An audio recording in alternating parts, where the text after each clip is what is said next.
Ladies and gentlemen, please welcome to the stage Eamon Viana and Anjali Kidju.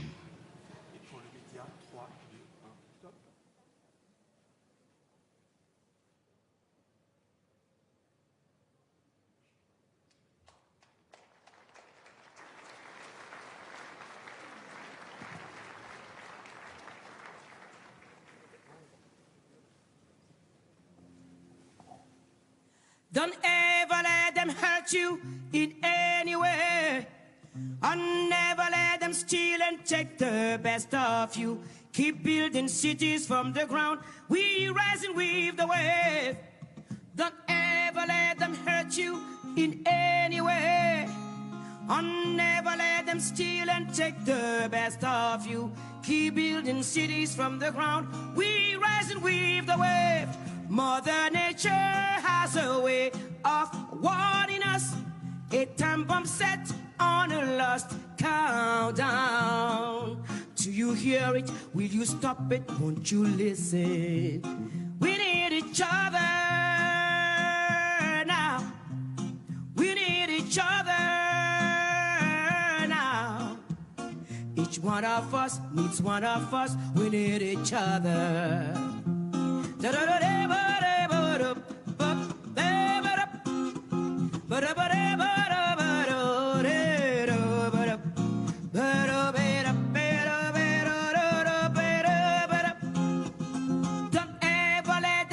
You in any way.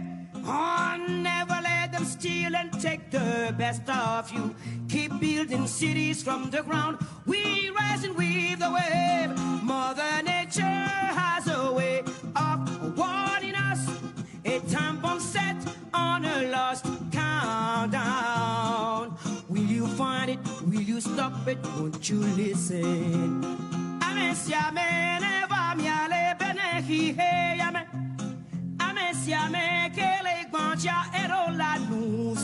I know we are humans, but why can't we use the gift she's giving us? Mother Nature has a way of warning us. A time bomb set on a lost countdown. Do you hear it? Will you stop it? Won't you listen? We need each other now. We need each other now. Each one of us needs one of us. We need each other. Mother Nature has a way of warning us. A time bomb set on a lost countdown. Will you find it? Will you stop it? Won't you listen?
Thank you, Angelique and Amen, for this musical opening of the meeting. Your Royal Highnesses, Excellencies, distinguished heads of state and government, Excellencies, dear partners and friends of the World Economic Forum, a very cordial welcome to the 2023 annual meeting. We are coming together under the motto, Cooperation in a Fragmented World. At the beginning of this year, we are confronted with unprecedented and multiple challenges. First, our global economy is undergoing deep transformation. The energy transition, the consequences of COVID, the reshaping of supply chains are all serving as catalytic forces for the economic transformation. And the hotspots of this geo-economic remodeling are high inflation, increasing interest rates, and growing national debt. This is particularly hurting low and middle-income groups. It is exacerbating societal fragmentation. Second, the geopolitical system is also undergoing deep systemic transformation. Internationally, we are moving to what some people would call a messy patchwork of powers. There are superpowers, emerging powers, middle powers, regional powers, rogue states, and also large corporate and social media powers, all competing increasingly for power and influence. As a result, the trend is again moving towards increased fragmentation and confrontation. Thirdly, our generation has reached a turning point, confronted by truly existential problems: climate change, exploitation of nature, nuclear possible incidents, or even wars, extreme poverty and viruses. They all can lead to an extinction of large parts of our global population. And we have seen how much dealing with those risks, such as COVID or global warming, have again fragmented populations. And finally, the fourth industrial revolution offers us tremendous opportunities, but at the same time, technologies as computing, quantum computing, blockchain, genetics, and so on, they also could create deep societal fragmentation. We have the ability to collaboratively build a more peaceful, resilient, inclusive, and sustainable world. But to do so, we need to overcome the most critical fragmentation.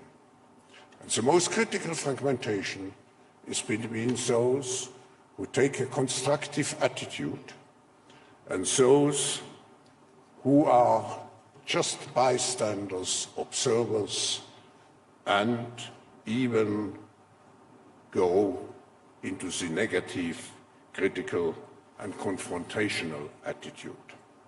But the spirit of Davos is positive, is constructive.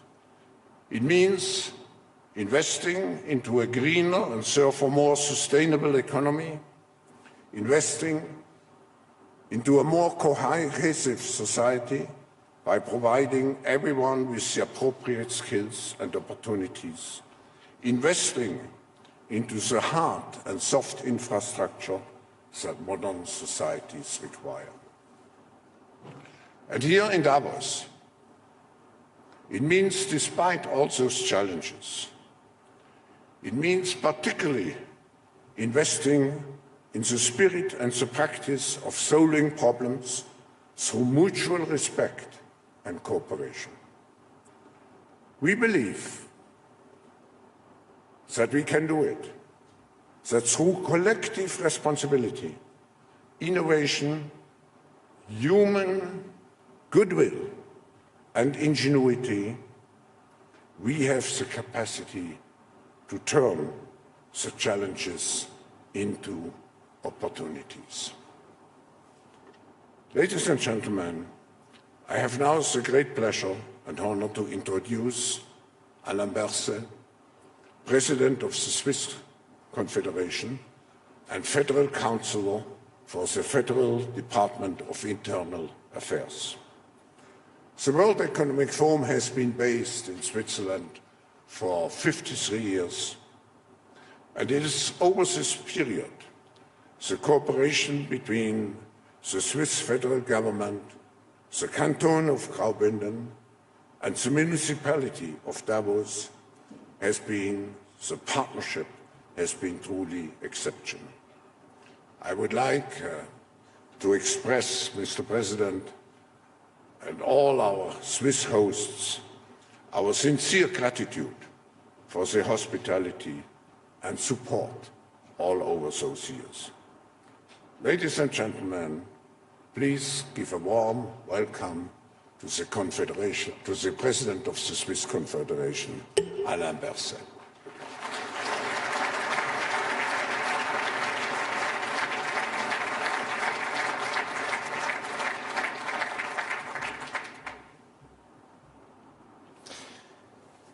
Excellencies, ladies and gentlemen, dear Professor Schwab, the post-war order is currently experiencing its greatest crisis. Russia's war of aggression on Ukraine constitutes a brutal attack on a peaceful country. But it is also a brutal attack on international law and multilateralism. The war is causing great suffering, and it is playing a decisive role on the global development of democracy. That is why the great solidarity shown by democratic countries with Ukraine is crucial. Solidarity with the people in the country, but also with those who have fled.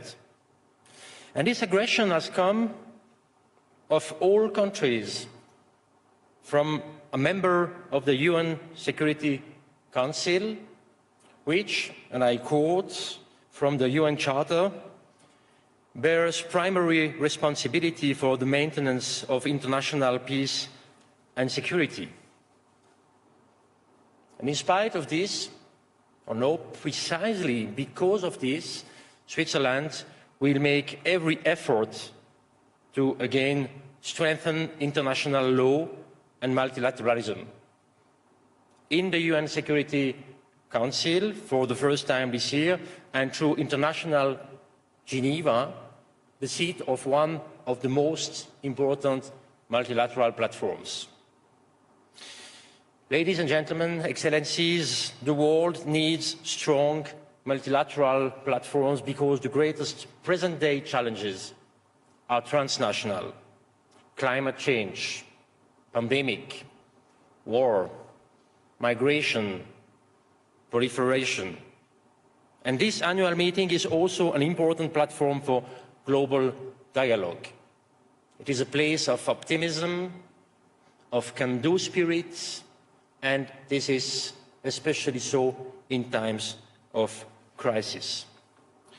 When I first attended the annual meeting back in 2012, the motto was the great transformation shaping new models. And it was a call to look to the future with optimism and to have confidence in the strength of our shared values and vision. But even at the time, WEF founder Klaus Schwab warned that inclusion is critical at a time when the #1 risk to the world is rising inequality. And this warning has proven to be as accurate as it was far-sighted. For since then, inequality worldwide has continued to grow. The World Inequality Report 2022, which measures global wealth, income, gender, and ecological inequality, comes to the conclusion that inequality today is as great as it was 20 years ago. And all the fears expressed at the 2012 annual meeting have come true. Inequality brings with it huge political and social collateral damage. And what we call populism is essentially a reaction to growing inequality. We all know that extreme inequality undermines social cohesion. It creates resentment, causing us to seek scapegoats. And it is politically toxic, eating away at our faith in democracy. The number of democracies worldwide has diminished very much. According to Freedom House, around 50% of the world's population lived in democracies 10 years ago. And today, that figure is just 20%. And we find ourselves at a tipping point. Democratic institutions are being weakened. In certain places, the rule of law is under threat, even in some democratically constituted states. And the rule of law is also at risk of eroding in the international system. Business as usual is no longer an option. We must take steps to defend steadfastly the foundations that are a condition for civilized coexistence. Excellencies, ladies and gentlemen, we have given much thought, also here at the annual meeting, to efficiency and prosperity, but too little to social fairness. What applies in the domestic politics of most countries also applies in relations between states. Here too, inequality is growing at an alarming rate, and already fragile states are further weakened, first by climate change and the pandemic, and then by the war in Ukraine. Around 350 million people in 82 countries are currently at acute risk of hunger, according to the UN World Food Programme. That's 200 million more than before the pandemic and the war in Ukraine. In large parts of Africa, the consequences are dramatic. Before the war, 90% of grain supplied to Eritrea and Somalia came from Russia and Ukraine. And the sharp rises in the price of fertilizer and oil have a huge impact on the continent's poorest countries, weakening them further still.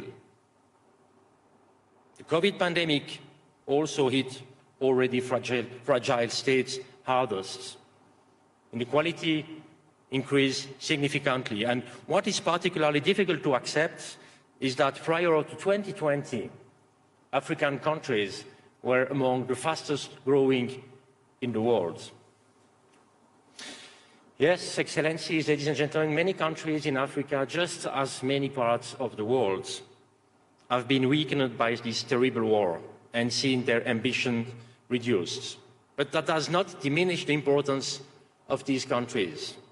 It does, however, require a rethink. It needs an active global partnership, a partnership that recognizes the enormous potential of countries in Africa and strengthens human rights and democracy, a partnership that addresses humanitarian needs as well as supports economic opportunities and innovation. Inequalities are not eliminated by charity. Take the example of COVID-19 vaccines. Promises were made to help fragile countries. Switzerland, too, lent its financial and political support to the COVAX initiative of the World Health Organization, which wanted to achieve equitable access to vaccines worldwide. But when it came to distributing vaccines, there was little evidence of that kind of partnership. In light of the pandemic and the war in Ukraine, we have seen that the risk of fragility is no longer a one-way street.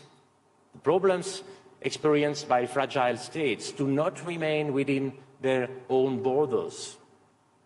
They are always exported to neighboring countries, but also to far-flung regions in the form of migration, corruption, terrorism. And we must do all we can to support fragile states, otherwise they risk becoming failed states. And that is why Switzerland will work systematically on behalf of the most vulnerable, in particular to protect the civilian population and improve food security. Ladies and gentlemen, excellencies, fragility poses a threat to all of us. That is true domestically, but it is also true internationally. Self-interests and supporting those weaker than ourselves. We have long considered these to be two different things, but now we know they are one and they are the same. Thank you very much.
Madam Zelenska, First Lady of Ukraine, it's a great honor to have you at our annual meeting in Davos. Thank you for coming.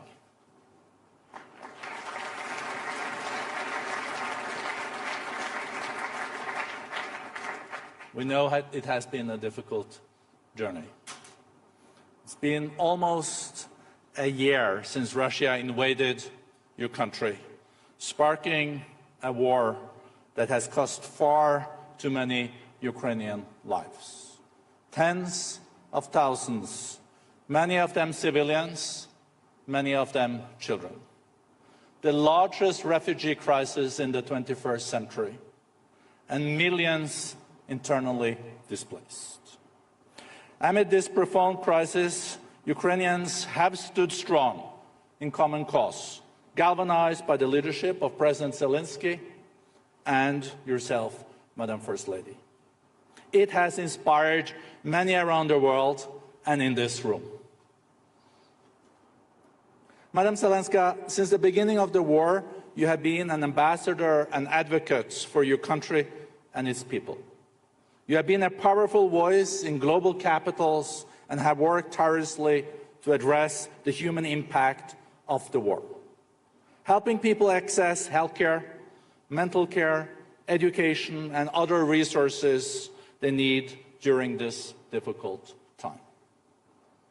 Your leadership is ensuring Ukraine and Ukrainians are stronger today and are on a path for even a stronger tomorrow.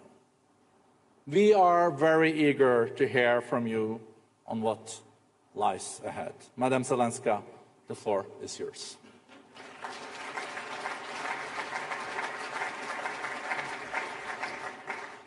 Thank you. Вітаю, пані та панове. Good morning, ladies and gentlemen.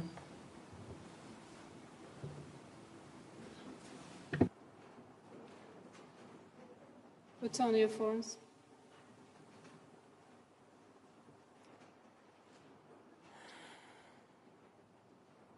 So, вітаю, пані та панове. Good morning, ladies and gentlemen, the representatives of the world who are here today in Europe, in Switzerland, in Davos. Погляньте, будь ласка, на цей Please зал. take a look at this hall Скільки and see the number яких and the kind тут людей? of people here. Скільки і яких The number and the учасників kind братимуть of the участь people who will be taking в part заходах форуму? in the events of this forum. Лідери держав, Heads of states, голови міжнародних chiefs of international organizations, business leaders, провідні економісти, prominent economists, public figures, журналісти, journalists and scientists. люди, які мають значення People who have influence for entire industries, for nations, and for the world as a whole. вас усіх об'єднує те, You're all united by the ви fact дійсно that you are впливові. really very influential. Але є дещо, що вас But there's also something роз'єднує. that separates you, А саме не всі and that is із вас that not all of you are using this influence. або часом використовують Or так, sometimes you що use it це in a ще way більше that divides роз'єднує. even more.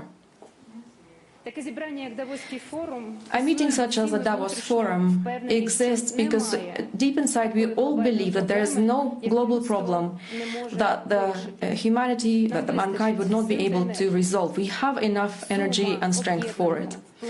The sum of our combined influence is bigger than the weight of existing challenges. But for there to be a sum, we need to add its components, its parts, and that's global cooperation. And it is all the more important right now when Russia's aggression in Europe makes various challenges facing the world and wraps them into one large-scale crisis. зараз є загроза обвалу того життя, We are facing a threat of a collapse of the world as we know it, the way that we are accustomed to it, or to what we aspire. What can be life in a world where tanks are allowed to strike at nuclear power stations?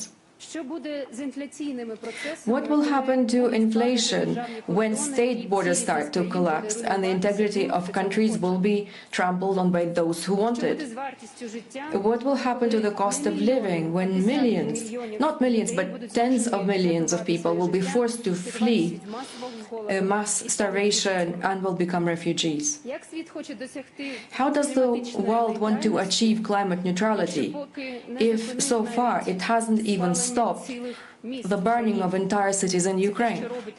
This is what Russia is doing with its artillery, with its missiles, with its Iranian drones. And you know that the Russian aggression was never intended to restrict itself to the Ukrainian borders. This war can go further and it make crises wider if the aggressor does not lose. In other words, if the sum of our influence does not outweigh the aggression. Пані та панове, Ladies and gentlemen, my husband, the president of Ukraine, звертаючись до лідерів when he addressed the leaders of 19 states who are economically the most powerful, offered them and to the whole world a formula about how we can become the most powerful in peacekeeping. пунктів. It's a 10-point plan. It's 10 points about how we outweigh the Russian aggression and how we prevent existing regional and global crises from converging into one full-scale, full-on global crisis. I want to emphasize that these points are not purely political. Each one of them has a tangible human dimension. This is the dimension of parents who are crying in an ICU where doctors are trying to fight for the life of their wounded child. Or a boy whose family was shot by the occupiers as they were trying to evacuate. This is the dimension of farmers who are afraid to go back to their fields because the mines have been scattered all over these fields by the occupiers. This is the dimension of people who have lost their homes and are forced to seek shelter wherever they can be accepted. I ask you to look at the need to stop this aggression exactly like this, with the eyes of the people whose lives have been brought into chaos by the aggressor country. When we talk about the peace formula, when we talk about radiation nuclear safety, what we mean is that we cannot allow a new Chernobyl to happen. We do not want children somewhere in the world to be forced to learn how to protect themselves from radiation disease. When in the peace formula we talk about food security, what we mean is that there's a right to food that every human being has, and it's an insult for mankind and for human nature itself that in the 21st century it is possible for us to have mass starvation. Simply because there's a targeted aggression of some country. When we talk about energy security, we mean that no child in the world should have to do their homework by candlelight, like children in Ukraine are doing, that no doctor would have to perform surgeries in the light of flashlights, as recently in Kyiv and Lviv. For me, the most painful point of the formula is the release of all the prisoners and deportees. These thousands upon thousands of Ukrainians who have been deported to Russia and who are being lied to that no one is going to help them. They're not the only ones being tortured. Their families are also tortured by uncertainty.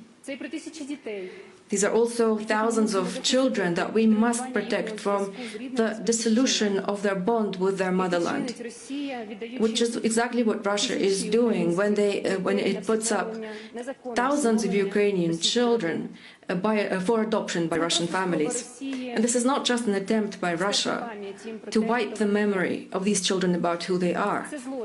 It's a crime against the very sense of parenthood, against that primeval bond between a mother and a child, and father and child. Everyone has a right to life. So a separate point of the peace formula is the withdrawal of Russian troops from the entire sovereign territory of Ukraine, and thus guaranteed cessation of hostilities and terror by the occupiers against Ukrainians. This will restore the force of international law and the UN Charter.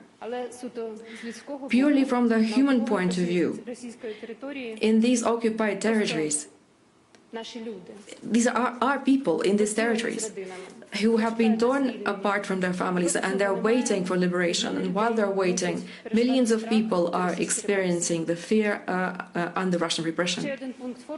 Another point of the formula is justice. This is what the dignity of each person that died under the rubble of his or her own home demands of us. It's what children and adults who've lost their limbs because of Russian strikes demand of us. Everyone who was trying to survive in the basement of Mariupol while Russian shells and bombs were evaporating their city. Everyone who was yearning for salvation in Bucha, hiding from Russian executioners. Justice is needed so that no one in the world would ever think that war crimes and genocidal policies can go unpunished. It's not what the living and the dead Ukrainians need. It's needed by the world, because no one should think that this violence can be repeated again. The peace formula returns security not only to people. If you've seen the scorched earth from the Russian strikes, the burned forests, the closed-off areas because of the thousands of mines, we can see what kind of a traumatized environment we can leave to the next generations. And I constantly try to convey that in Ukraine there is no place which is completely safe, and unfortunately also you can't take a day off from war. Everyone who is now in Ukraine has to risk his or her life every day. There is nothing off limits for Russia. As we speak, In our city of Dnipro, people are still working and sorting through the debris of a residential area of a house that was destroyed by an anti-ship missile. This missile was built to destroy aircraft carriers and was used against the civilian infrastructures. This morning we heard about 43 casualties. Since we started this forum, it grew to 43 casualties. These were people, ordinary people, at home on a Saturday, and that's enough reason for Russia to kill. And that's why the 9th point of our formula is about guaranteed non-escalation. And of course, at some point we have to pronounce an end to this war, not only so we have a date, so that we can reset the time and start counting peacetime, because peace does not equal a truce. It's so that our people can return home who are scattered around the world right now, so that our fathers, our mothers, sons and daughters can return from the front line, for families to reunite, the families that were torn apart by the war.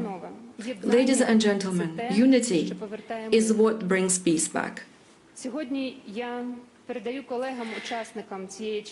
And today I would like to hand over to my colleagues, my counterparts of the forum, letters from the President of Ukraine, to Mr. al-Ain, the President of the Swiss Confederation, to Mrs. Ursula von der Leyen, the President of the European Commission, and also a letter addressed to Mr. Xi Jinping, the head of the People's Republic of China. I hand it over to Mr. Liu He, the Vice Premier of the State Council of China. There's an old saying, if people come together, they can move even Mount Taishan. And we believe that the world will unite for peace. Ukraine has already received answers, some positive answers from many of heads of states about their readiness to work together on the peace formula. This year may not become the year of the polycrisis that we hear about, if it becomes a year of the Ukrainian peace formula, which will come true. Thank you.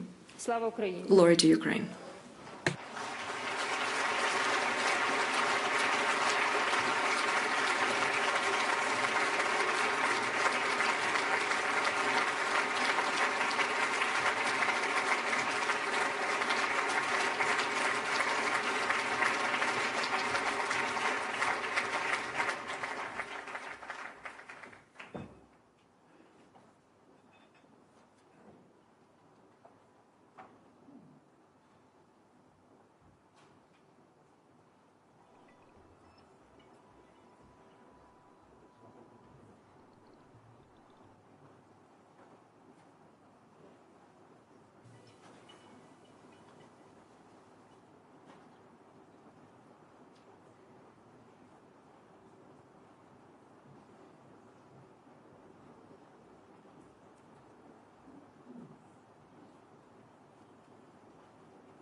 Dear Madam President von der Leyen, liebe Ursula,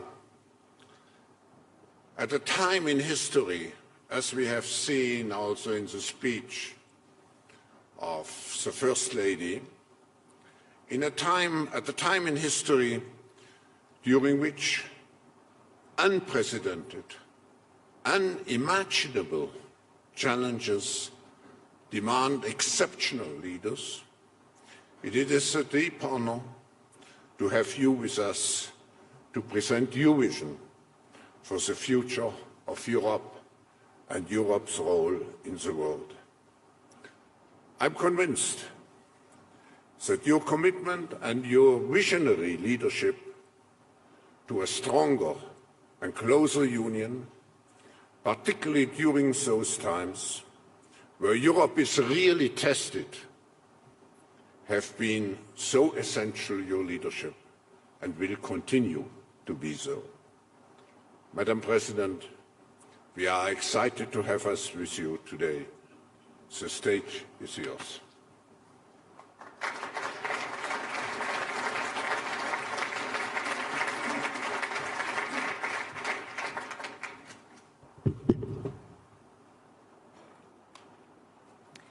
Your Royal Highnesses, Excellencies, ladies and gentlemen, lieber Klaus, my dearest al-ain. For almost 1 year now, Ukraine has stunned the world. On that fateful February morning, many predicted that Kyiv would fall in a matter of days.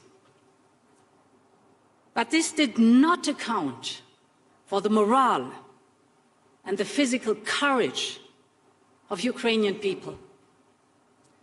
Dearest Olena, you and your people, you have resisted the Russian invasion and pushed back against the aggressor, against all odds. Not even Russia's relentless attacks on civilians, and you have described them, or the specter of a brutal winter have shaken your resolve. In this last year, your country has moved the world and has inspired Europe. And I can assure you that Europe will always stand with you. Many doubted whether that European support would be so unwavering. But today, Ukraine is a candidate country to access the European Union. European countries are providing more and more critical weapons to Ukraine. We're hosting around 4 million Ukrainians in our cities, our homes, and our schools. And we have put in place the strongest sanctions ever, which leave the Russian economy facing a decade of regression and its industry starved of any modern and critical technologies. There will be no impunity for these Russian crimes.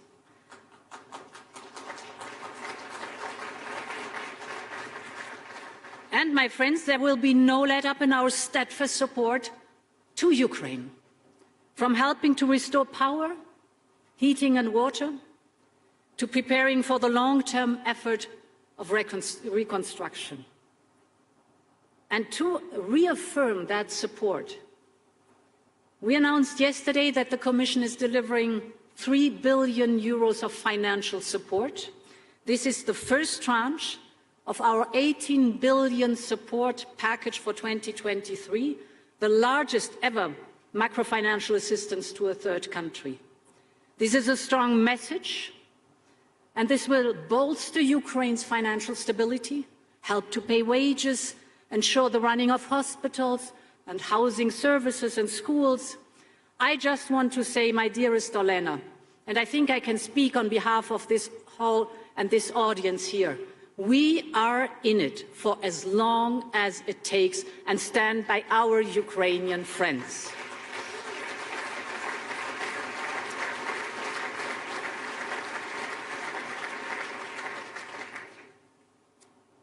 And Europe's reaction to the war is the latest example in how our union has pulled together when it matters the most. Take energy.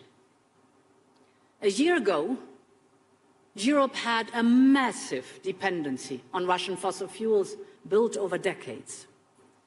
This made us vulnerable to supply squeezes, price hikes, and of course vulnerable to Putin's market manipulation. In less than a year, Europe has overcome this dangerous dependency. We have replaced 80% of Russian pipeline gas. In parallel, we have filled our storages.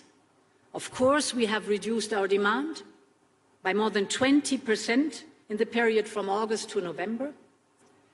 And through collective effort, we brought down gas prices quicker than anyone expected. From its peak in August, this was 350 euros per megawatt hour. It is now European natural gas prices dropped by 80% by this month.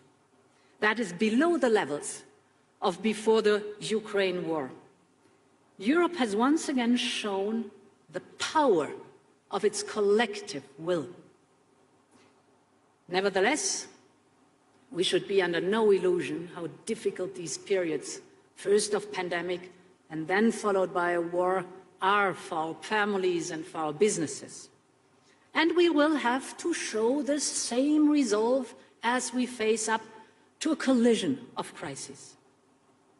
Dear Klaus, as your global risk report sets it out, we see rising inflation, making the cost of living and the cost of doing business more expensive.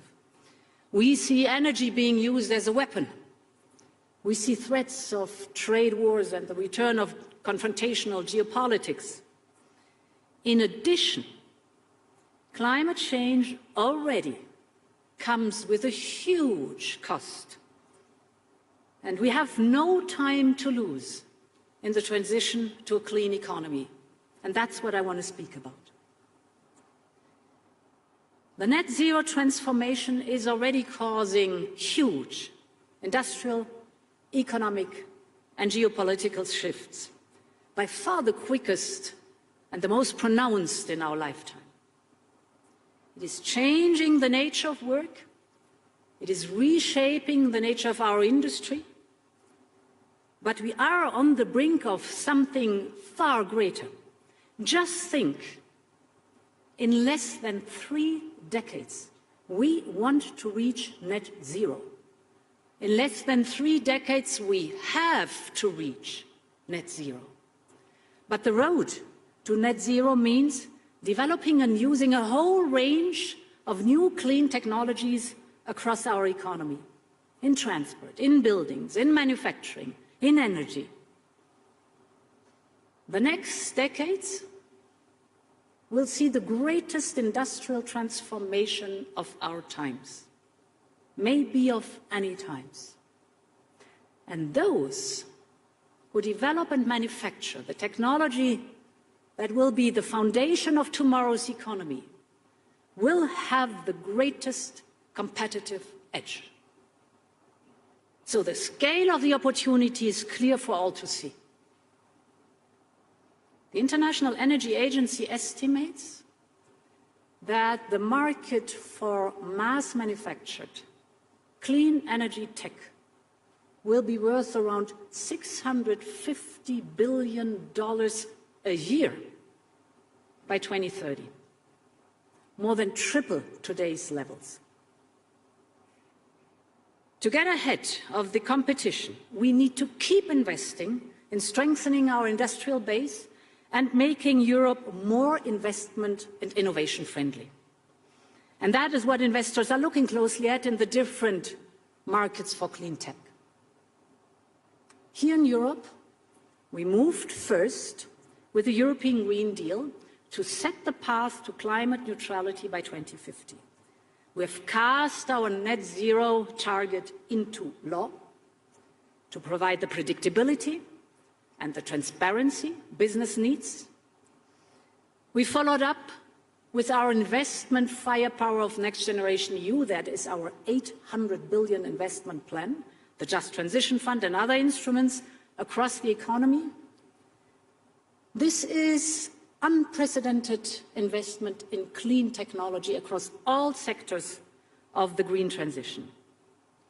Clean tech is now the fastest growing investment sector in Europe, doubling its value between 2020 and 2021 alone. And the good news for the planet is that other major economies are also now stepping up. Japan's green transformation plan aims to help raise up to 20 trillion yen, around 140 billion euros, through green transition bonds. India has put forward a production-linked incentive scheme to enhance their competitiveness in sectors like solar photovoltaics and batteries. The United Kingdom, Canada, and many others have also put forward their investment plans in clean tech.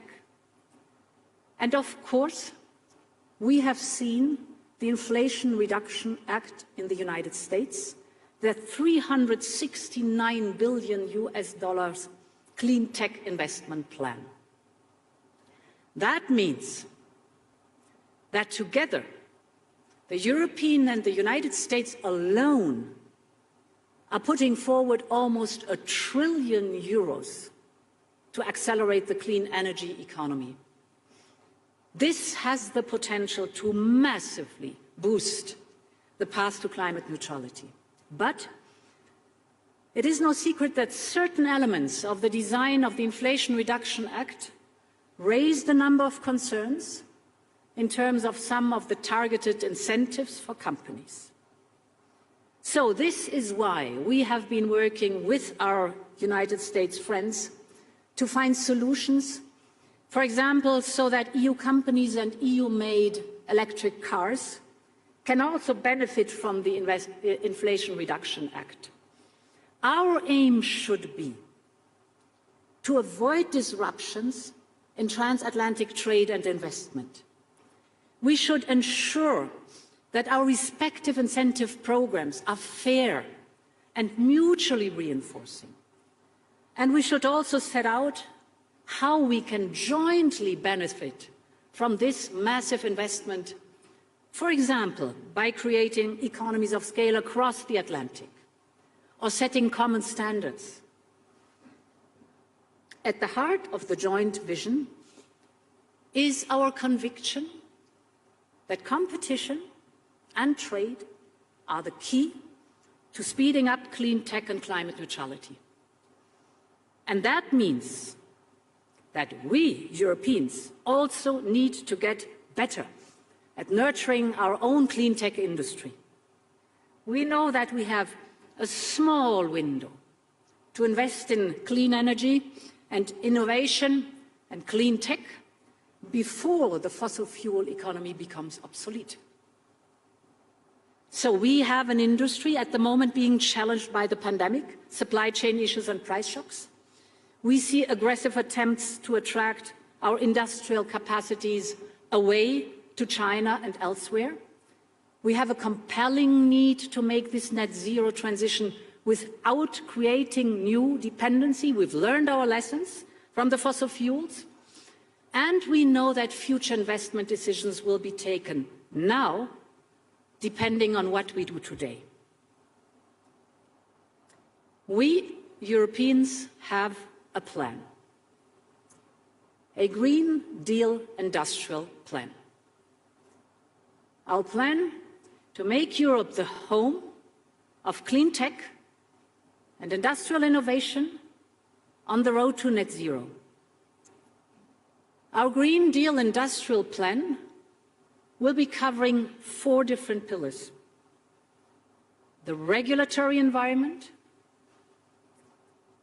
financing, skills, and trade. The first pillar is about speed and access. We need to create a regulatory environment that allows us to scale up fast and to create conducive conditions for sectors crucial to reach the net zero goal that we've set ourselves. This includes, for example, wind, heat pumps, solar, clean hydrogen, storage, and other topics, for which demand is boosted by our Next Generation EU and Repower EU investments. To help make this happen, we will put forward a new Net Zero Industry Act. This will follow the same model as our CHIPS Act. The new Net Zero Industry Act will identify clear goals for European clean tech by 2030. The aim will be to focus investment on strategic projects along the entire supply chain. We will especially look at how to simplify and fast-track the permitting process for clean tech production sites. In parallel to this Net Zero Industry Act, we will reflect on how to make important projects of common European interest, the famous IPCEIs, faster to process, easier to fund, simpler to access for small and medium enterprises and for all our member states. The Net Zero Industry Act will go hand in hand with the critical Raw Materials Act. For rare earth, which are vital for manufacturing key technologies like wind power generation, hydrogen storage, you name it. Europe is today 98% dependent on one country, China. Or take lithium, with just 3 countries accounting for more than 90% of the lithium production, the entire supply chain has become incredibly tight.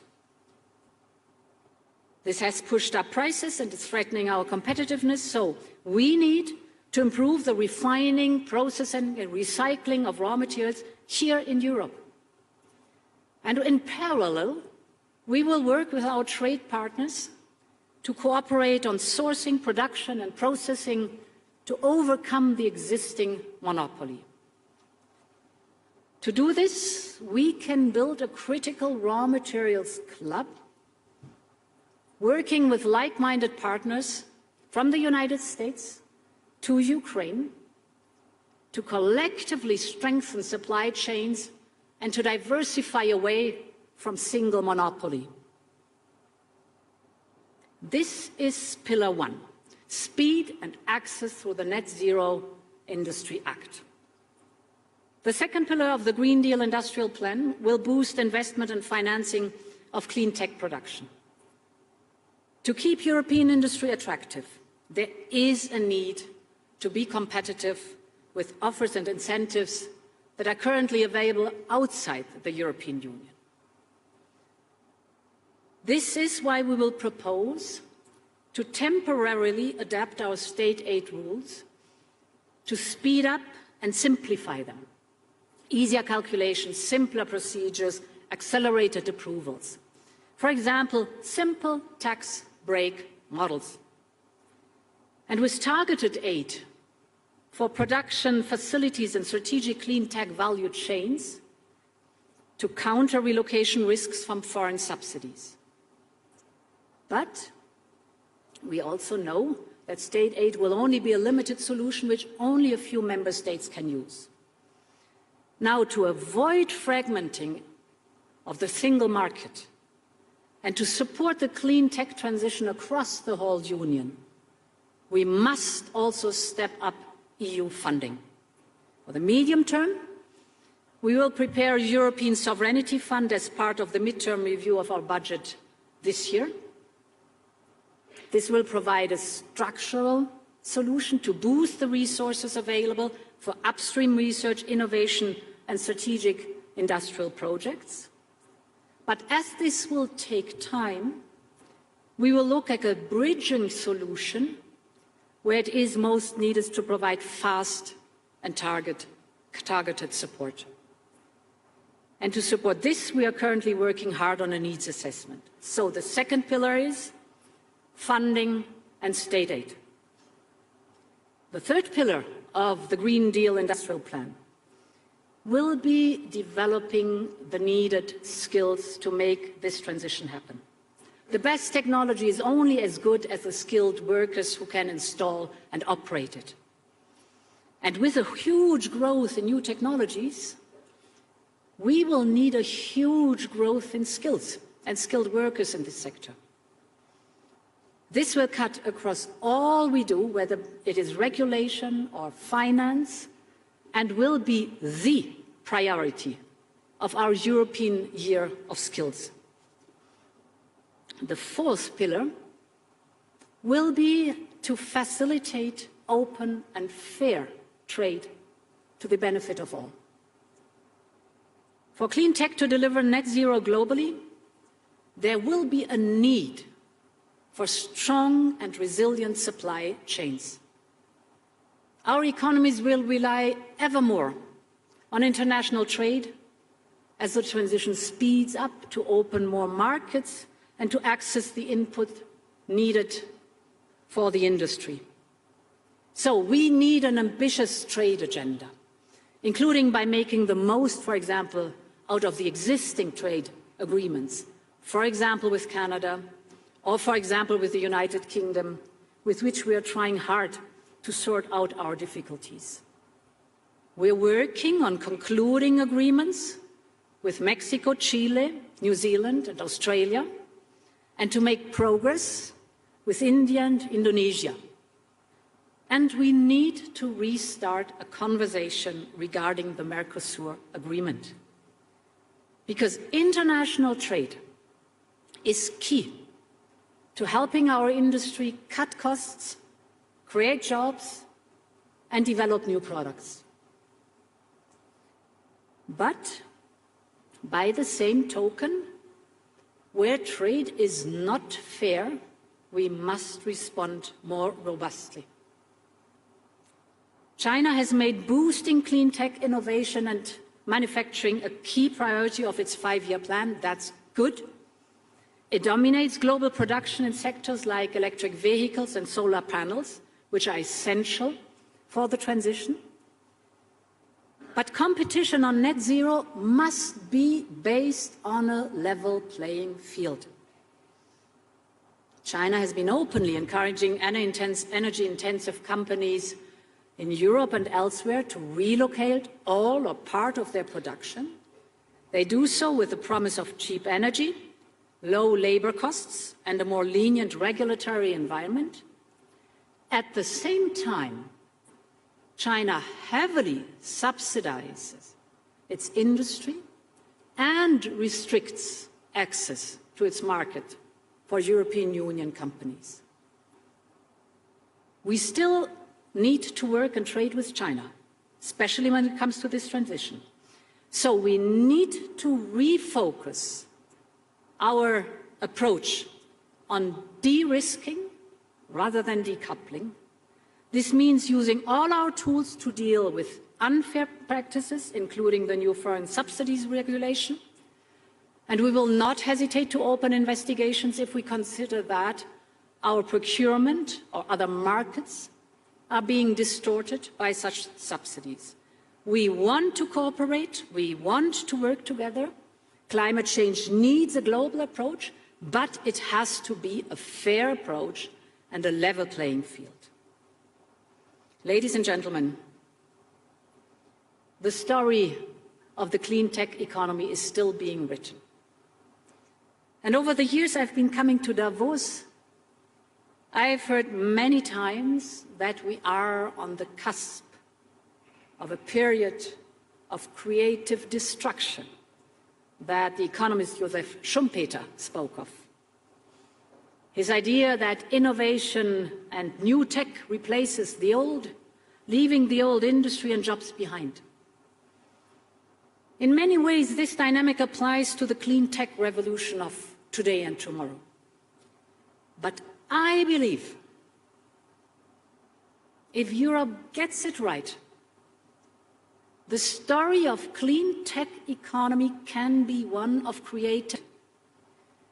With the right focus on skills and people, with the right environment to make the most out of our world-leading innovation capacity.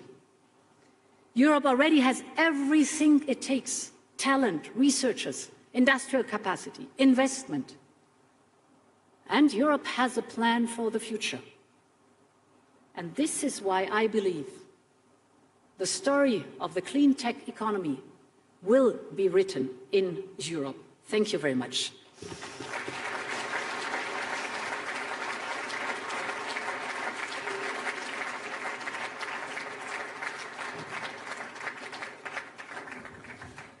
Thank you very much, Madam President, for this clear, comprehensive, upbeat and future-oriented vision which you laid out for Europe. We have time for just maybe one or two questions, if you agree. And when you were here last time, we started to discuss the need to come together also for reconstruction of Ukraine. And now, of course, it may sound premature, but we have to prepare ourselves.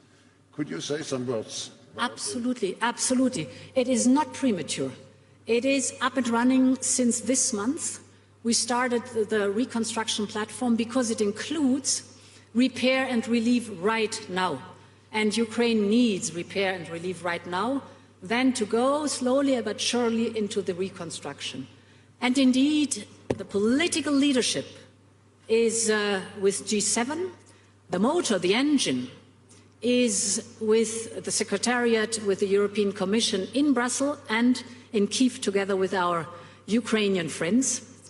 And it is of utmost importance that on one hand, globally we raise the necessary investment for reconstruction, but that on the other hand, at the same time, we do the necessary reforms to move forward. Ukraine wants to become a member of the European Union, and it is a perfect opportunity to take investment and reform to pave this way for Ukraine towards the European Union. And my call on you is, we need every helping hand on board. Ukraine deserves to have as much support as possible. And what we need is not only investment with the public sector, but the private investment and your knowledge. You know so much in your respective fields. So we need your knowledge.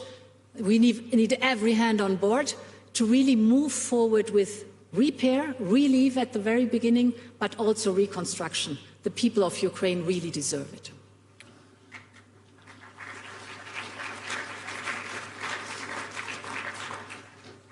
Ursula, you have laid out the revitalization efforts for Europe.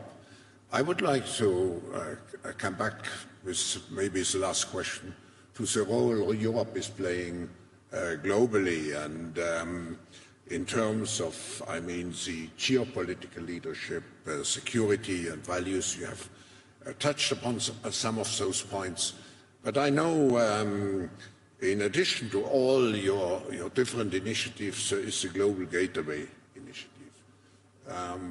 I think since it concerns many of the partners of Europe, maybe you would like to say something about it. Global Gateway is our 300 billion investment plan for infrastructure abroad for the next 5 years. There's a huge need for investment in infrastructure, and we want to be the offer as a partner where there is the investment in the infrastructure coupled with the added value that stays locally, transparency, and reliability and predictability. And I give you some examples what the Global Gateway investment is in, for example. I've spoken about the enormous dependency of the European Union of Russian fossil fuels before Russia unleashed the war against Ukraine. The European Union was the biggest client for pipeline gas worldwide, and Russia was the biggest supplier worldwide. And this huge demand of the European Union is now completely shifted away from Russia. We have completely decoupled and diversified away. But this demand, of course, is looking for new, trusted, long-term suppliers. And we have to be very careful that we do not create a lock-in effect in fossil fuels, but that we use this opportunity to leapfrog forward into clean energy. And here comes the opportunity of Global Gateway. Our friends, for example, on the African continent, have resources for renewable energy in abundance. What is missing is the infrastructure. And therefore, there we have a common interest that Global Gateway is investing in infrastructure for green hydrogen, for example, solar panel, wind, but also other possibilities, so that this infrastructure is being built up with a common interest on both sides, that we want the added value fairly placed and predictable. Another example is the topic of vaccines. We learned our lesson in the pandemic that it is not sustainable if vaccines have to be donated. The African continent, our African friends, want the technology, rightly so. And therefore the mRNA technology has been brought 2 different countries. There, with private partners, Global Gateway is building up, together with our African friends, manufacturing capacities for vaccines in order to give the opportunity and have the next time that we have the need for vaccines, the technology on the African continent, vaccines manufactured in Africa for Africa, and all the possibilities that are in this new revolutionary mRNA technology. 2 very recent examples that show what Global Gateway is all about. Madam President, in the beginning, and I just said we want to have here at this meeting a let's do it attitude, and we have the capabilities. I think your speech this morning provided the best example of the let's do forward-looking attitude, and we have to be also clear that we have to do the necessary investments. I just want to highlight one point, the necessary investments into the skills which we need in the future. So we wish you all a very good, how should I say, progress in all those visionary initiatives. And thank you again for joining us this morning. Thank you. Thank you.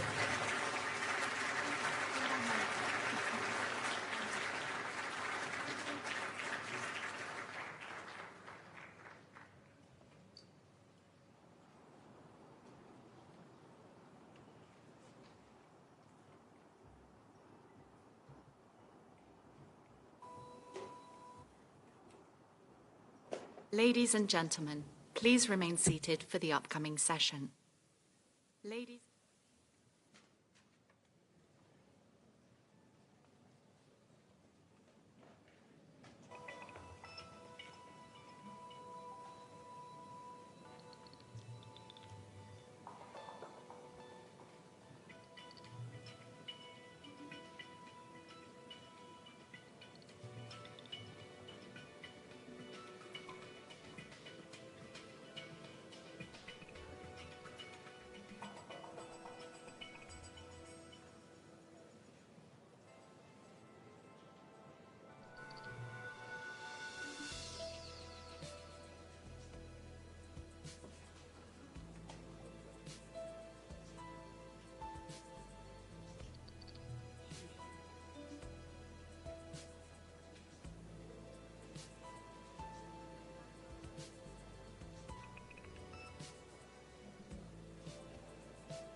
It's my great pleasure and honor to introduce His Excellency Liu He, Vice Premier of the State Council of the People's Republic of China.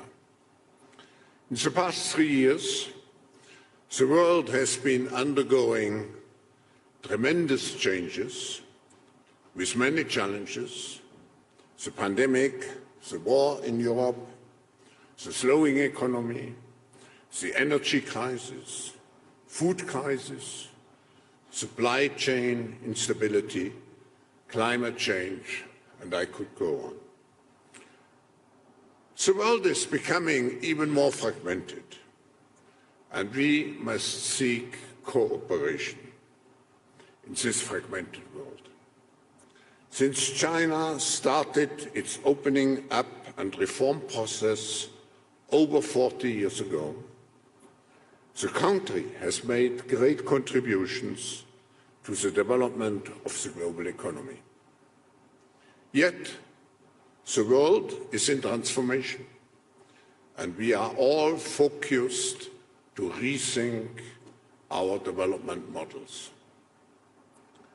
The global community, Your Excellency, is eager to understand the next chapter of China's development strategy, both domestically and globally, particularly after the Communist Party's 20th Congress. And we would like to know the opportunities in China and how we can work together with China to tackle the collective challenges that the world is facing. Cooperation instead of fragmentation.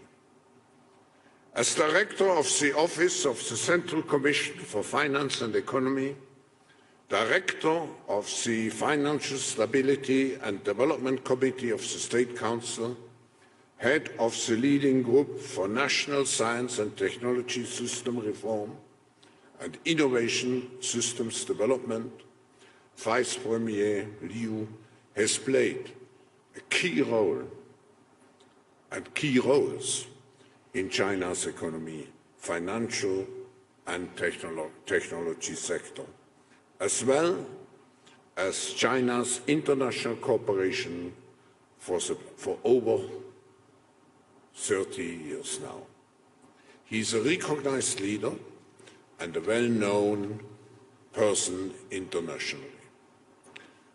Today, we all need to work together to make progress in this fragmented world. We firmly believe that China will play and can play an important role, so we are all keen to hear your perspectives. Mr. Vice Premier,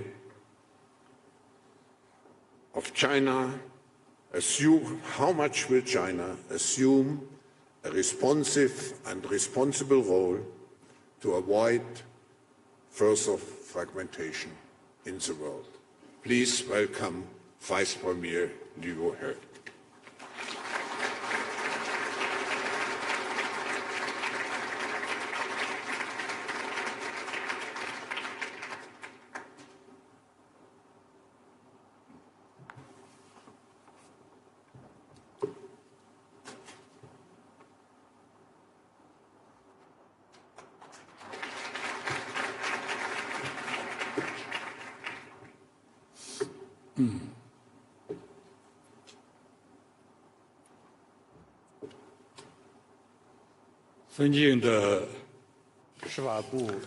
He. Dr. Klaus Schwab,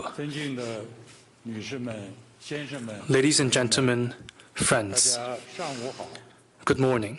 Let me begin by thanking Dr. Schwab for inviting me to Davos again.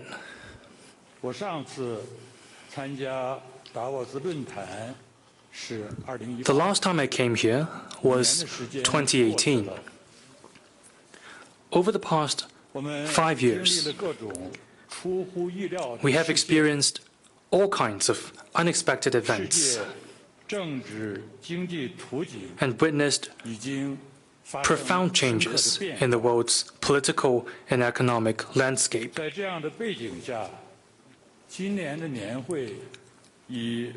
Therefore, the theme of this year's annual meeting, Cooperation in a Fragmented World, cannot be more relevant.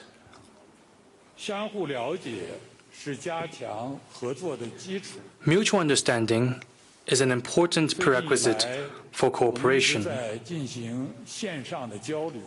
We've been conducting online communications recently, but we realized that no matter how technologically advanced it is, is no substitute for in-person meetings.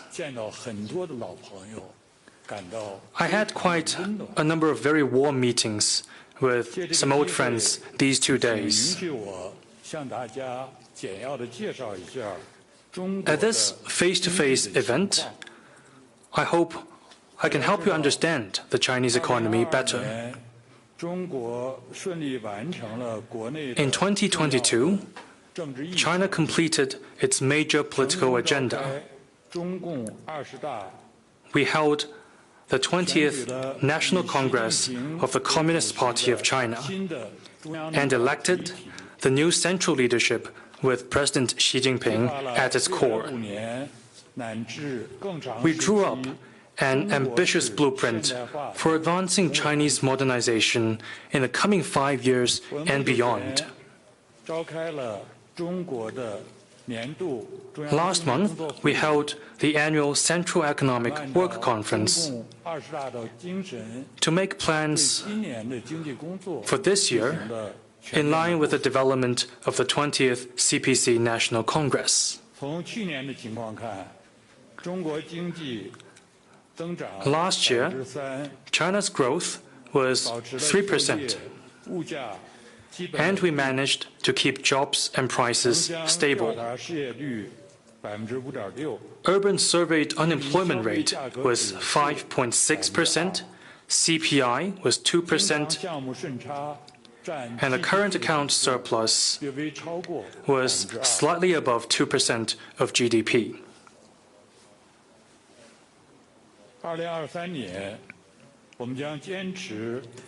In 2023, we will continue to work to make progress while maintaining stability and follow a proactive fiscal policy and a prudent monetary policy.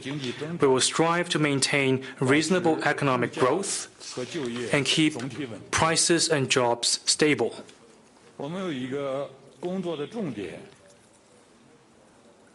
Our focus will be placed on expanding domestic demand, keeping industrial and supply chains smooth, supporting the healthy development of private sector, deepening state-owned enterprises reform, attracting foreign investment, and preventing and diffusing economic and financial risks.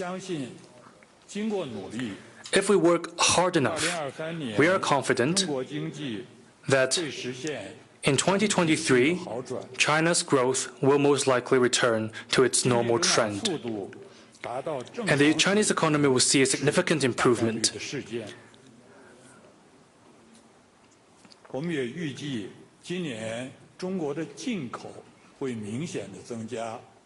A noticeable increase of import, more investment by companies, and residential consumption returning back to normal can be expected.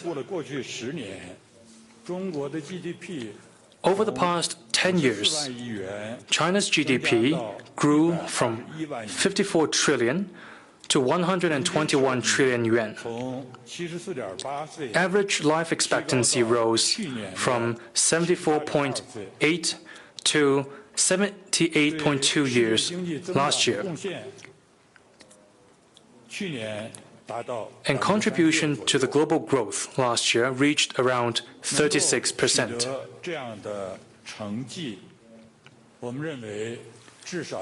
There are at least 5 things that we always bear in mind in making such achievements. First, we must always take economic development as the primary and central task. Under the new circumstances, guided by the philosophy of innovative, coordinated, green, open, and shared development, high-quality economic development must always be our goal. Second,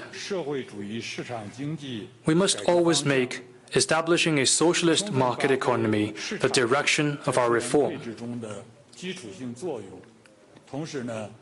We must let the market play a fundamental role in resource allocation and let the government play a better role. Some people say that China will go for the planned economy. That is by no means possible. We will stay committed to deepening SOE reform, support the private sector and their growth,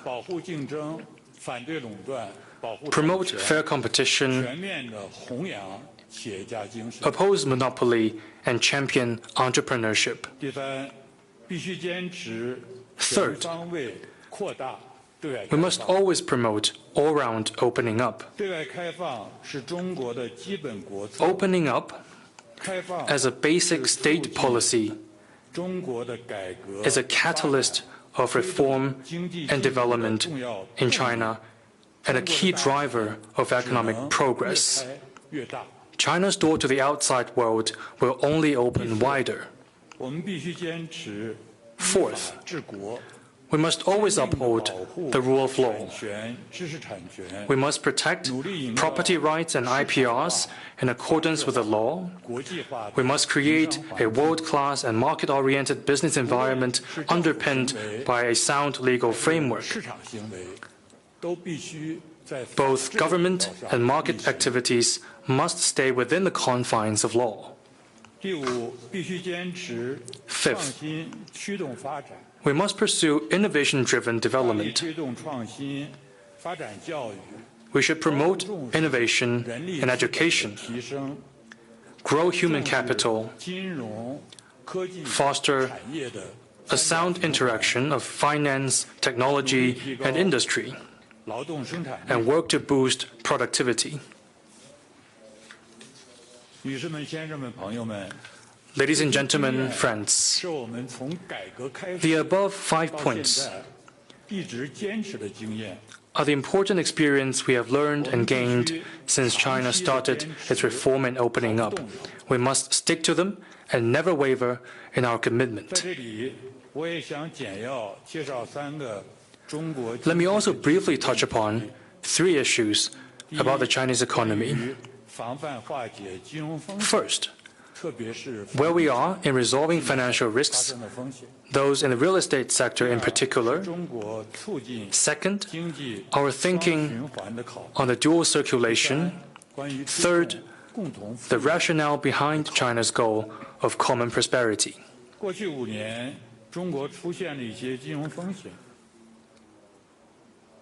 The financial risks that emerged in China over the past 5 years are a result of multiple factors, including macroeconomic downturn, loose financial supervision, imprudent business expansion, and insider control. We fought a tough battle to address these risks. We dealt with conglomerates, as well as small and medium-sized financial institutions of high risks, disposed of distressed assets, curbed shadow banking activities, and handled unusual volatility in the capital market. Thanks to these efforts, we have managed to maintain overall financial stability and prevented systemic risks. We are drafting the financial stability law right now, which is expected to provide legal safeguards for diffusing risks and maintaining financial stability as we go forward. The real estate sector is still a pillar for China's economy.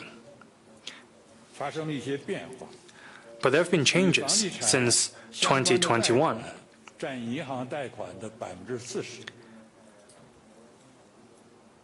The real estate sector accounts for nearly 40% of bank lending, around 50% of overall local government fiscal resources, and 60% of urban household assets.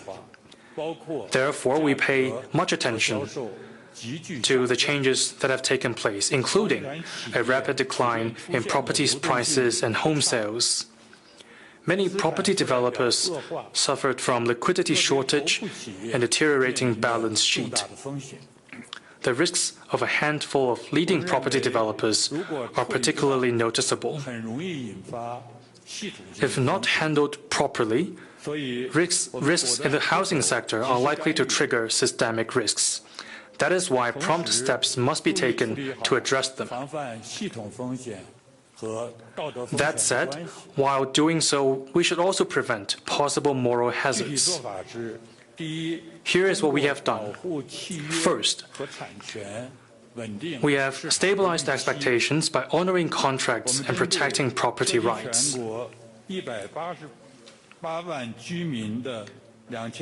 For the 2,600-plus pre-sold but unfinished housing projects that concern 1.88 million people across the country, we have made ensuring their delivery a priority. And this helped prevent panic in the market. Second, we have conducted massive blood transfusion to the real estate sector. The liquidity situation of real estate companies has been greatly enhanced by way of fresh bank lending, bond issuance guarantee, and equity financing.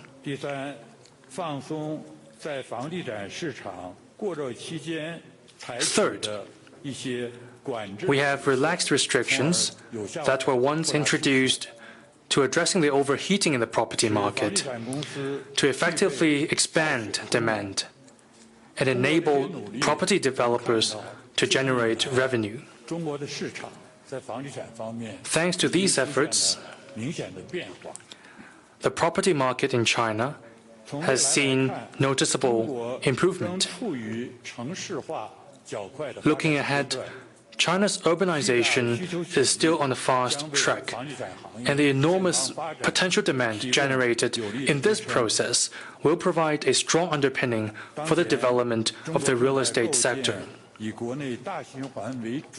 Right now, China is stepping up efforts to foster a new development paradigm with domestic circulation as the mainstay and domestic and international circulations reinforcing each other. The focus of domestic circulation is on expanding internal demand,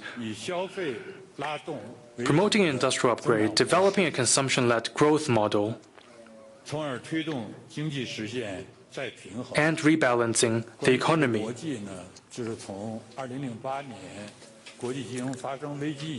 This is a logic reflecting international consensus since the financial crisis in 2008. China needs to rebalance, so does the United States. The world economy needs a rebalancing. However, for domestic circulation to function well, it must rely on international division of labor and cooperation, as well as more foreign trade and investment. Therefore, the new development paradigm of dual circulation is to be pursued in an open economy. China's national reality dictates that opening up to the world is a must, not an expediency. We must open up wider and make it work better. We oppose unilateralism and protectionism and look forward to strengthening comprehensive international cooperation with all countries for world economic stability and development and the promotion of economic re-globalization. Now that China has completed the mission of building a moderately prosperous society in all respects, we have come up with a new social development goal of achieving common prosperity. A historic mission that will help us ensure lasting stability. It is a long-term task that requires an incremental and gradual approach. It is not something to be achieved overnight. Common prosperity, as we see it, is aimed at preventing polarization. It can only be attained through common development and the hard work of every Chinese. common prosperity is by no means a synonym of egalitarianism or welfarism. As China grows, all Chinese people will be better off. But that doesn't mean their incomes and level of prosperity have to be the same. That is to say, there will be equal opportunities, but no guarantee of equal outcomes.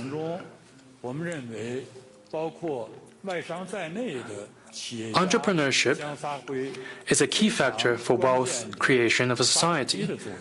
Therefore, entrepreneurs, both Chinese and foreign, will play an important role as the engine driving China's historical pursuit of common prosperity.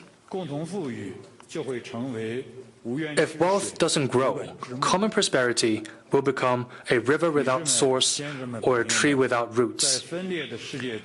Ladies and gentlemen, friends, the theme of this meeting, cooperation in a fragmented world,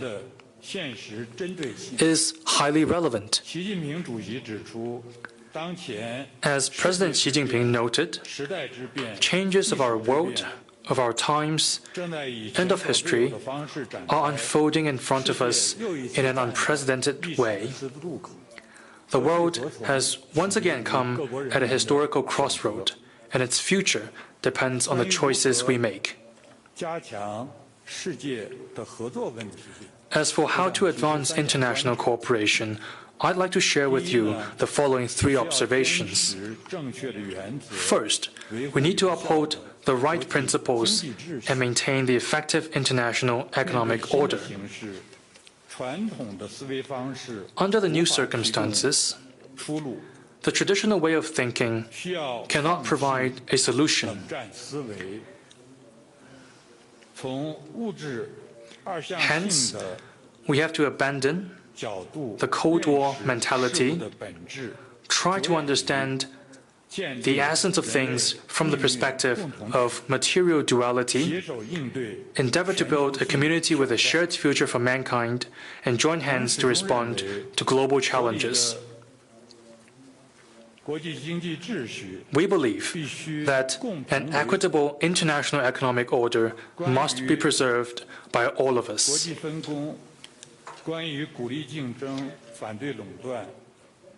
International division of labor, encouragement of competition, anti-monopoly, protection of property rights and IPRs, promoting entrepreneurship and free flow of production factors, fair distribution,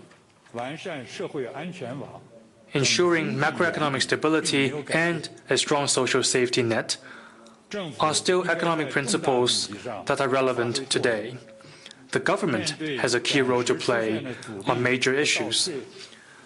Despite temporary resistance and some setbacks, we must have the courage to uphold truth and law of economics and address complex issues in a pragmatic way with plain and simple solutions. Second, we need to strengthen international macro policy coordination and strike a good balance between inflation and growth.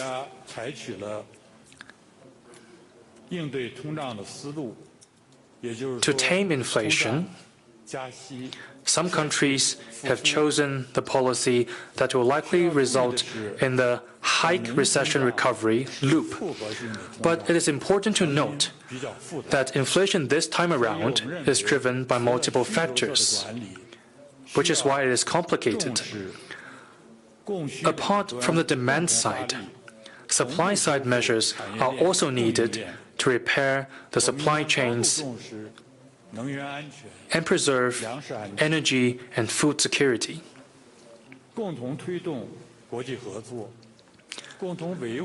A joint response to this challenge requires international cooperation and maintenance of peace. We call for more attention to the negative spillover effect of major countries' rate hikes on the emerging markets and developing countries, so as not to add to more debt or financial risks. We also stand ready to work with all parties to find solutions to the debt issues of some developing countries. Third, we need a global response to climate change. Most countries in the world are keenly aware of the urgency of climate governance and the need for common actions. The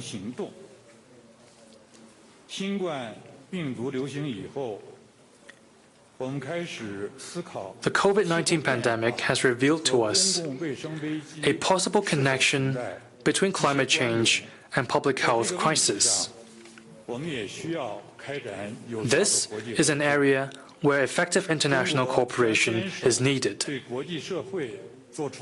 China will honor its commitments to the international community, push for global cooperation on climate change, work with other countries to tackle the serious challenges posed by it,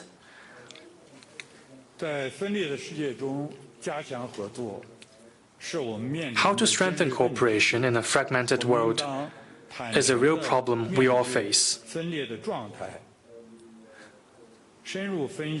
We must face it squarely, dig deep into the causes of fragmentation, promote positive-sum games, identify the possible converging areas of cooperation, and explore the mechanisms for doing so. We must also work together to firmly safeguard world peace. We should be grateful that this year's Davos Forum presents us with an opportunity to do just that.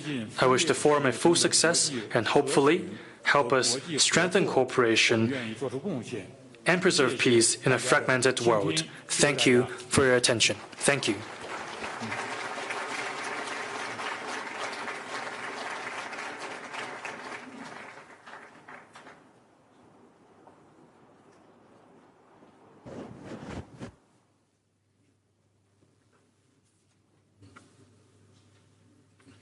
Thank you very much, Vice Premier. We have time also for 2 questions. And I would like to follow up what you mentioned at the end and come back to China's carbon neutrality goal.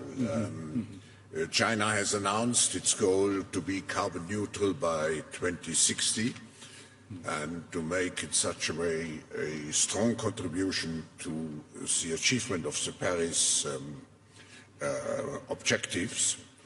But what are the practical decisive steps that must be taken? And you mentioned already, what role does global collaboration play? Could you elaborate a little bit further, please? Okay. 非常感谢少尔部主席提出的问题。 Thank you, Dr. Schwab, for your question. So may I answer in Chinese instead of English?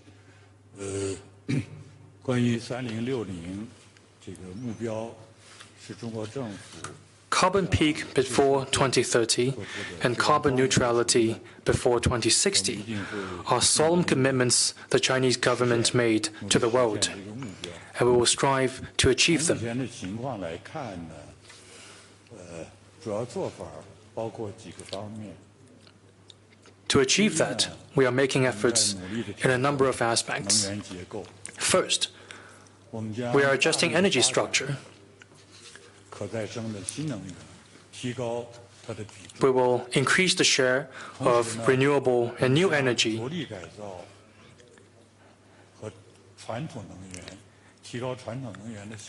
and enhance the efficiency of traditional energy, including carbon capture, storage. These are important. In the meantime,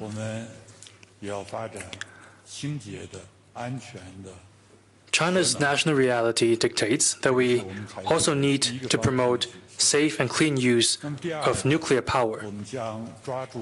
Second, we will focus on key areas of carbon reduction.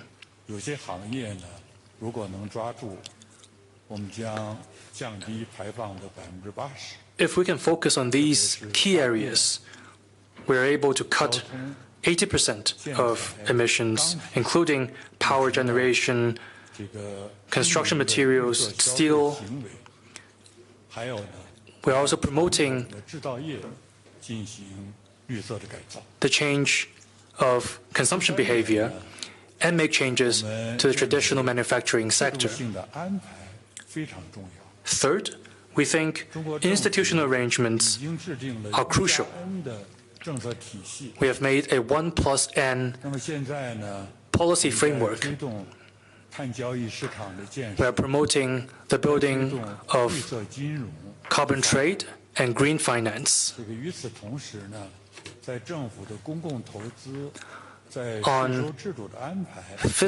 On public investment, taxation, we will also make efforts in these aspects.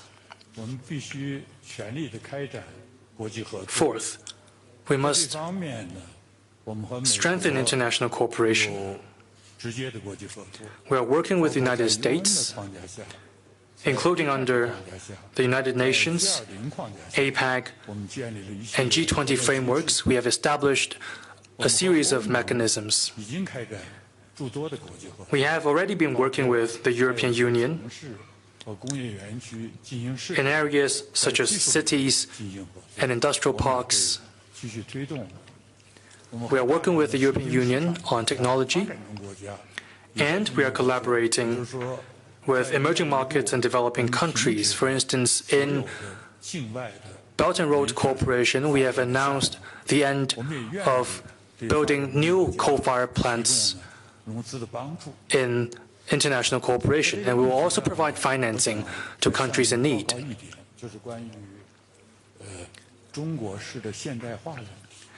I would also like to talk about Chinese modernization. Carbon neutrality is China's international obligation.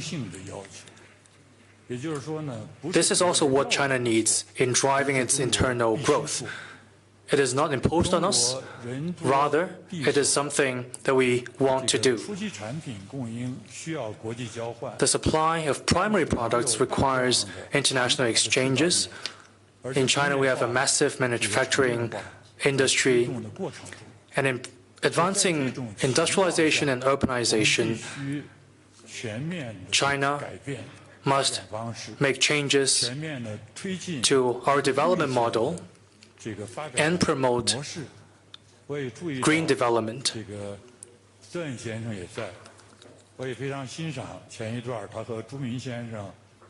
I've noticed that the idea of paradigm change in green development that was raised not long ago. The reduction of carbon emissions and carbon neutrality are crucial to China's survival. We're also taking a holistic approach to conserving mountain, water, forest, farmland, and grassland ecosystems. We know that lucid waters and lush mountains are invaluable assets, and we also need to promote green development among the public. Thank you. Vice Premier, in this context, we appreciate very much China's commitment to plant, in the framework also of our 1 trillion trees project, to plant, I think, 65 billion trees in the coming years. Yes, exactly. Now, I have a question which certainly everybody is keenly interested, Vice Premier, because there have been so many different reports about the COVID situation in China, creating concerns about the health situation, of course, the impact on economic growth potential, and of course the resilience and reliance on supply chains.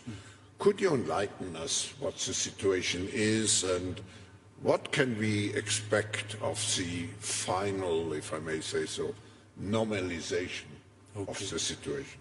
Thank you so much for your question. If I may, I still want to answer it in Chinese. As you mentioned, okay, 就是像你所说的，我们 As you mentioned,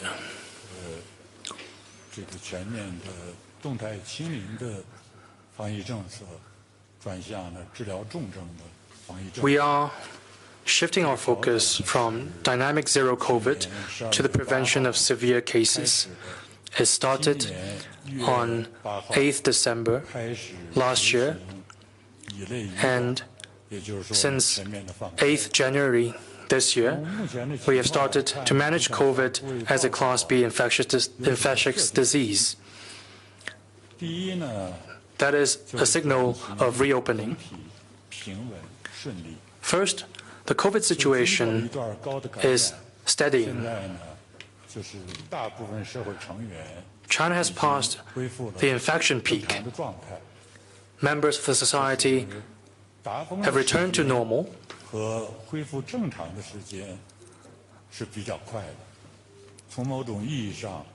There's a short span of time between infection peak and the returning to normal, which somehow is beyond our expectations. Second, living and production have been fully restored. Catering, tourism, and other consumption have been restored to normal. I have received quite a surprising number from the Transportation Department. This year's Chinese Spring Festival will see some 5 billion trips made, which is an enormous scale. That is why I said just now that life has been restored to normal in China.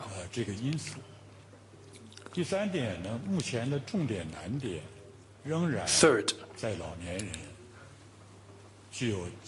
the priority is still on the elderly, those with underlying conditions, including diabetes, high blood pressure, etc.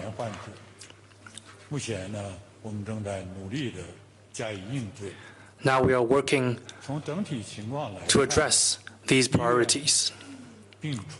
As things stand, hospitals, hospital beds, doctors, nurses, medicine, supply of these factors can be ensured. Finally, for all of you, my foreign friends, you are most welcome to visit China.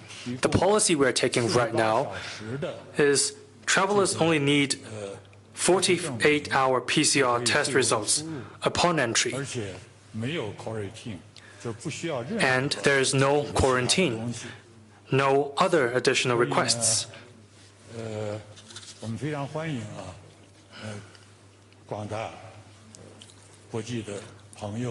All of you, friends from the international community, are most welcome to visit China. We will provide you with the best services. On certain issues, we need some time for transition, but overall, there is no problem.